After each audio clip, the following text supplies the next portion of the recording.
Are you thinking of taking a river cruise and wondering, is river cruising for me?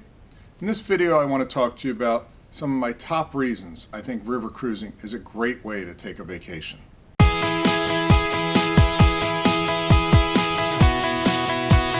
Hi, I'm Jack with Luxury Cruise Tips. Do me a favor and subscribe to my new videos. I post new videos every week. Hit the bell for notifications. Now, I've had the privilege of taking many river cruises. I've probably been on 15 to 20 river cruises over the past 5 to 7 years. I really enjoy river cruising. So I want to give you some hints and tips on why I think it's a good idea for your next trip.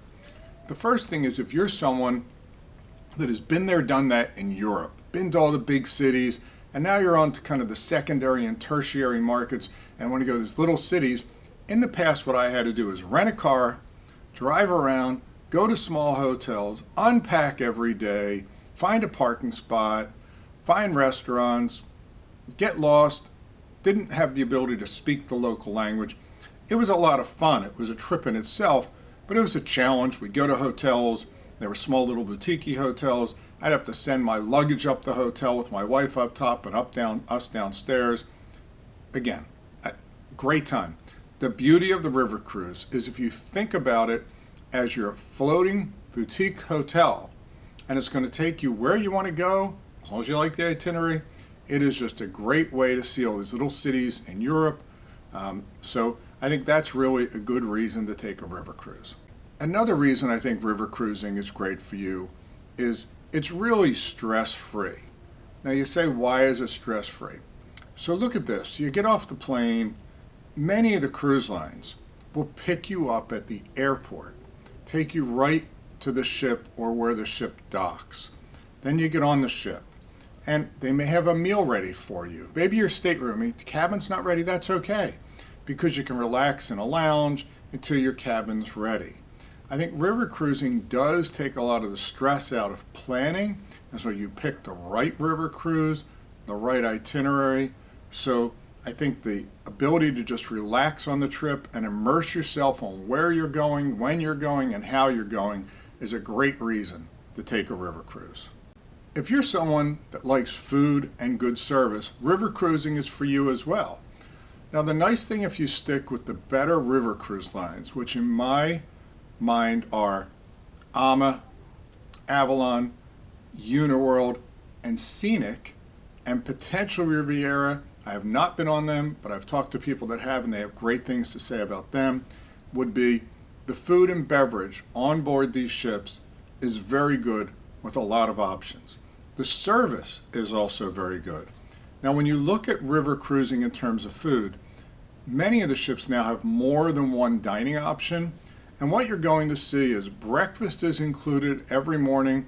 Sometimes it's a buffet, sometimes it's a la carte, sometimes it's a buffet and a la carte. Some of the cruise lines have room service, and it's all included. Now, if you want specialty coffees, again, all included. At lunchtime, many of the ships, again, will have a buffet. Some will have a la carte. Wine and beer are included. They're going to have specialty days at lunch. Some have barbecues. Some have pizza on the ship.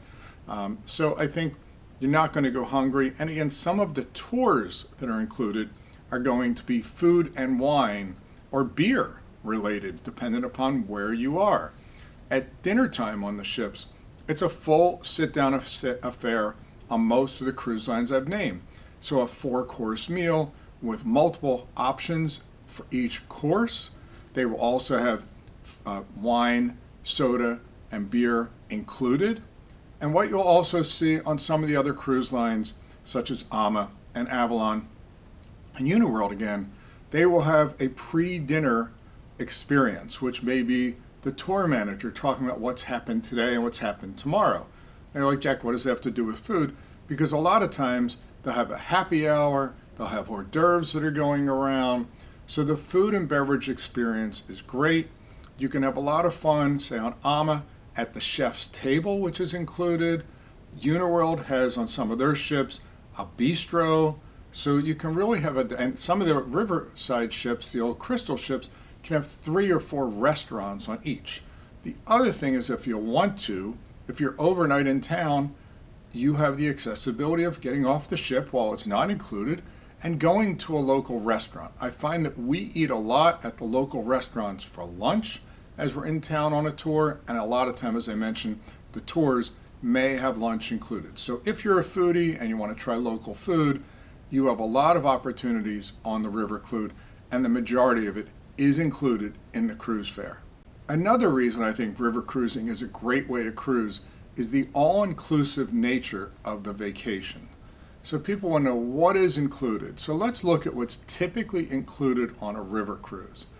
So typically you're going to see free transportation from your airport to the ship, the same thing on the way back, and some of the cruise lines are actually giving an extra night for free, either pre or post, or a land package. So it's a great way to see what's happening. Now once you're on the ship, you actually have your stateroom. And again, those staterooms are included in the cruise fare. Many of them have mini bars, many of them will have room service. Then you'll have your meals, which could be 3 to 4 meals a day, snack.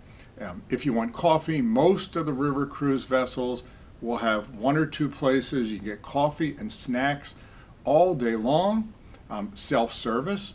Some of them will have secondary restaurants that you can get beer, wine, and snacks. I'm talking about beer and wine. Dependent upon the ship you're on, talking about what's included is most of the river cruise lines will include soft drinks, beer, and wine with lunch and dinner, and specialty coffees, breakfast, lunch, and dinner, and maybe even during the day. But if you start looking at other cruise lines like Uniworld and Scenic, they are truly all-inclusive. Open bar, top shelf open bar, all day long. So if you want to sit out on the rooftop or in a hot tub or a pool, and you want to have some single malt scotch or some wine during the day as you're watching the castles of the Rhine go by, they're up there bussing. The waiters are up on the top, and they'll be bringing drinks around, and they're all included. Now, if you're on someone like Uniworld or Avalon, they actually have a happy hour every evening that for 1 hour, they have a menu of drinks that are included. So the all-inclusiveness really feels good. With Uniworld, your tips are included and your taxes, the same as with Scenic. With other cruise lines, maybe the tips are included, typically not the taxes, but you can prepay or you have the option with the tipping while on board. Now your tours are included as well. So dependent upon the cruise line, you may find that the tour could be one offer per location, but in some of the other, like the Uniworlds and the Amas and the Avalons, you may see 3, 4, 5, 6 different tours that are included. And some of the cruise lines will have additional price tours that you can book and pay for. But again, if you're sticking with the top 3 or 4 that I've named, you're going to see multiple options. Some of the other cruise lines will offer 1 tour in each location and then additional costs for others. And that 1 tour is typically like a city oversight tour. So it really, if you're sticking with those top 4 cruise lines I've mentioned, really makes the all-inclusive nature that if you pay one price, you're going to get your fare, you're going to get your food, your beverage, your place to eat, your tours, excursions, your tips, your Wi-Fi. It's just a great experience, and you can go on the cruise and not have to worry about what else am I going to have to pay for on this cruise. Now my last reason for taking a river cruise is, and this is interesting, the people. So I really enjoy the people that take river cruises. You're on a smaller ship, whether it's 100 people to 150, 160 people. And these are people that probably are like you, have done the bigger cities and are now kind of doing all these little places. And it is great to meet interesting people, learn about their travels, where they've been, get their feedback and insight, as well as the staff.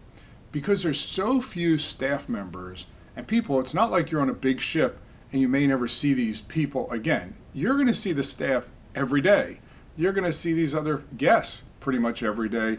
And I find the stories that come from the staff that are from these various places, and some of them may be where you're visiting, those stories are just as good, and the information you're getting. And I have built lifelong friendships with both other people that we've met as guests on ship and other staff members that we've met on ship. And I think it makes that interesting experience again versus being at a vacation where you're in and out and you don't have any interaction with other people.